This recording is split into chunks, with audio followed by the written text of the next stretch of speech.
देखा नहीं है, पर इतनी तेज धूप है, आप लोगों को भूख प्यास लग रही होगी।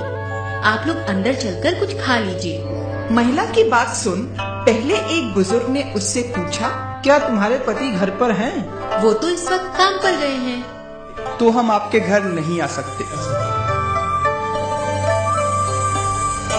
शाम को जब महिला के पति काम से घर लौटे तो उसने पूरी बात अपने पति को बताई। सारी बात सुनने के बाद पति ने तीनों बुजुर्गों को शाम के खाने का निमंत्रण देने को कहा। पति के कहे अनुसार महिला एक बार फिर उस पेड़ के पास पहुंची और उसने उन बुजुर्गों को खाने का निमंत्रण दिया। महिला की बात सुन बीच में बैठे बुजुर्ग बोले, शुक्रिया बेटी, पर हम तीनों एक साथ किसी के भी घर नहीं जाते। पर ऐसा क्यों? देखो बेटी, ये जो मेरी बाईं ओर बैठे हैं इनका नाम दौलत है, और जो मेरी दाईं ओर बैठे हैं इनका नाम सफलता और मेरा नाम प्यार है। जैसा कि मैंने तुमसे कहा था कि हम तीनों एक साथ किसी के घर नहीं जाते, अब ये तुम पर निर्भर करता है कि हम तीनों में से तुम किसे अपने घर ले जाना चाहती हो। बुजुर्ग की बात सुन महिला सोच में पड़ गई। उसके लिए निर्णय कर पाना थोड़ा मुश्किल हो गया। उसने सोचा क्यों ना अपने पति की मदद ली जाए। वो भीतर गई और उसने अपने पति को सारी बात बताई।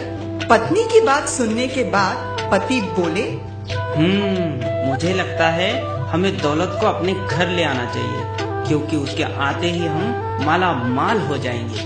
नहीं नहीं, मुझे तो लगता है कि हमें सफलता को ले आना चाहिए, क्योंकि उसके आते ही हम जिंदगी में वो सब हासिल कर पाएंगे जिसकी हमें इच्छा है। तभी पास ही में बैठी इनकी 10 साल की बेटी बोल पड़ी, मम्मा, पर मुझे लगता है कि हमें उस प्यार नाम वाले दादाजी को घर बुलाना चाहिए, ताकि हमारा घर खुशियों से भर जाए। बेटी की बात पति पत्नी को जच गई और उन्होंने आंगन में जाकर प्यार नाम के बुजुर्ग से घर के अंदर आने का आग्रह किया। प्यार नाम वाले बुजुर्ग आगे बढ़े, पर ये क्या, उनके पीछे पीछे दौलत और सफलता नाम के बुजुर्ग भी घर की ओर चल पड़े। ये देख महिला को आश्चर्य हुआ और उसने बुजुर्ग से पूछा, पर आपने तो कहा था कि आप में से सिर्फ एक ही घर के अंदर आ सकता है, अब आप तीनों? बेटी, मैंने बिल्कुल सही कहा था।